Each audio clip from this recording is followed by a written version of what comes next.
அஸ்ஸலாமு அலைக்கும். நாங்கள் இப்போ எங்கே போய்கிட்ருக்கோம் அப்படின்னா, இன்னைக்கு லக்ஷ்மி பொட்டிக்கோடைய எக்ஸ்போக்கு தான் வந்து போய்கிட்ருக்கோம். எப்படா திருநெல்வேலியில் போடுவாங்கன்னு சொல்லி நானும் எங்கள் அக்காவும் ரொம்ப ஈகராக வெயிட் பண்ணிகிட்டு இருந்தோம். ஃபைனலாக போட்டாங்க. ஸோ அதனால் ஃபேமிலியோடு கிளம்பி போயாச்சு.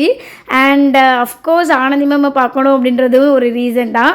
ஆனந்தி மேம் அப்படின்னு சொல்கிறத விட அத்தானை பார்க்குறதுக்கு தான்ட்டுன்னு சொல்லலாம். ஏன்னா எனக்கு வந்து அவங்களோட கேரக்டர் வந்து ரொம்ப பிடிக்கும். ஒரு ஈகோலெஸ் பர்சனாக வந்து இருப்பாங்க. ஸோ அவங்க 2 பேரோட கப்புள்ஸ்க்கு வந்து என்னோடய ஃபேவரட்ன்ட்டுன்னு சொல்லலாம். அண்ட் ரொம்ப மோட்டிவேட்டடான ஒரு கப்புள்ஸும் கூட.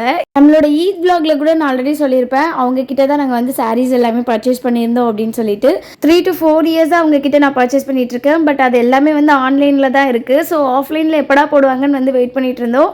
அதே மாதிரி போட்டதுமே அங்கே போயாச்சு. அண்ட் 3 சாரீஸ் கிட்ட வந்து நாங்கள் வந்து வாங்கியிருந்தோம், எனக்கு அம்மாக்கு அக்காக்குன்னு சொல்லிட்டு.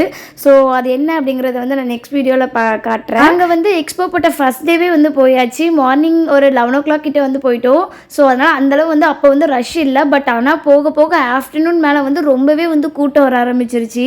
ஷாப்பிங் எல்லாம் முடிச்சுட்டு கிளம்புறதுக்கே வந்து 3:30 கிட்ட ஆயிடுச்சு. ஸோ அதனால் கொஞ்சம் ரிலாக்ஸாக வந்து ஆர்எம்கேவி போயிட்டு போயிடலாம் அப்படின்னு சொல்லிட்டு நாங்கள் வந்து ஆர்எம்கேவிக்குமே வந்து வந்துட்டோம். அண்ட் இதோட கண்டினியூஷனை பார்ட் 2ல கண்டினியூ பண்ணலாம்.